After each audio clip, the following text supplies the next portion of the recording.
Bonsoir à tous, bienvenue dans le Flash Info. On démarre au palais présidentiel où le président Alassane Ouattara a reçu en audience ce mardi l'ambassadeur de l'Union européenne en Côte d'Ivoire. Jobs von Kirchmann est venu faire le point de la coopération qui lie son institution à la Côte d'Ivoire. Chiram Kofi Abouela. Job Kirchmann, ambassadeur de l'Union européenne en Côte d'Ivoire, est en poste depuis plus d'1 an. Sa mission, contribuer au renforcement du partenariat entre la Côte d'Ivoire et les 28 États membres de l'Union européenne. Un partenariat dont les effets se font sentir dans plusieurs secteurs, tels le commerce, l'énergie, la sécurisation du foncier rural ou encore la bonne gouvernance. Au président de la République, qu'il a rencontré ce mardi matin, le diplomate européen a confié que la coopération entre les deux parties est au beau fixe. Et on a pu le constater aussi dans le dialogue politique qu'on avait hier, en présence de beaucoup de membres du gouvernement, beaucoup d'ambassadeurs de différents pays de l'Union européenne. Donc on a pu évoluer dans un très bon sens. Et donc c'était ça un peu la base de notre échange aujourd'hui. Et aussi de voir un peu dans le futur, c'est-à-dire comment on peut travailler ensemble l'année prochaine et les années à venir. Donc, soit sur un plan politique, commerce et certainement aussi développement.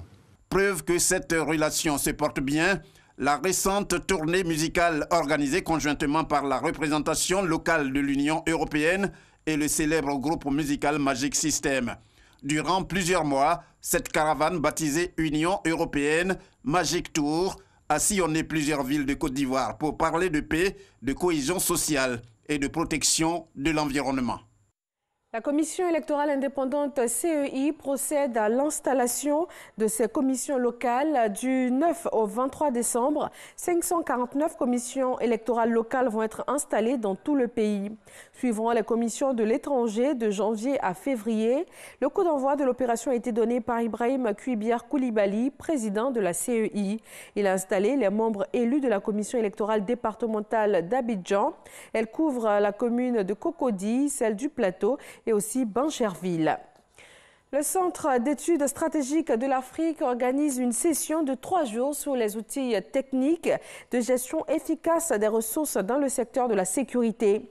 Une session de renforcement de capacité destinée aux cadres africains de haut niveau afin d'échanger sur la gestion des ressources de la sécurité sur tout le continent. 22 pays d'Afrique prennent part à cette rencontre. La Côte d'Ivoire occupe le premier rang mondial en termes de production et d'exportation de noix de cajou. Au regard de ces performances, les acteurs internationaux de la filière ont décidé d'organiser pour la première fois en Afrique et précisément en Côte d'Ivoire la 5e édition de la Convention mondiale de cajou. Cet événement coïncide avec l'organisation des Journées nationales de cajou les 12, 13 et 14 février 2020 à Abidjan, autour du thème « Quel écosystème durable pour le secteur mondial du cajou ?» Plus de 2000 participants sont attendus. En Côte d'Ivoire, les acteurs veulent mettre à profit ce rendez-vous pour booster la transformation. Ils visent à 50% d'ici à 2020. L'événement a été lancé ce mardi.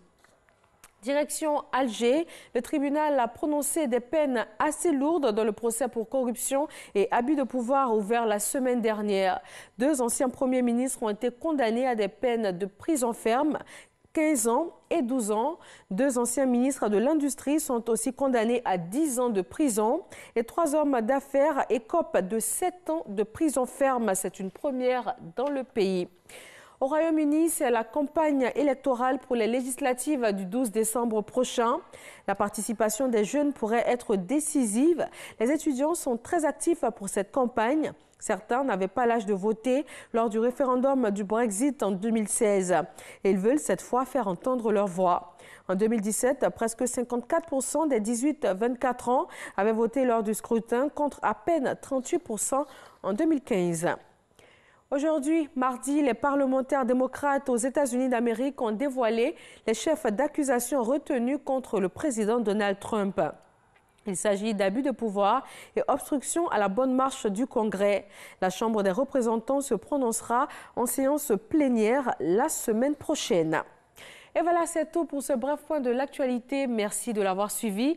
L'information dans nos régions, c'est tout de suite et je vous retrouve à 20 h pour l'actualité sur RTI 1.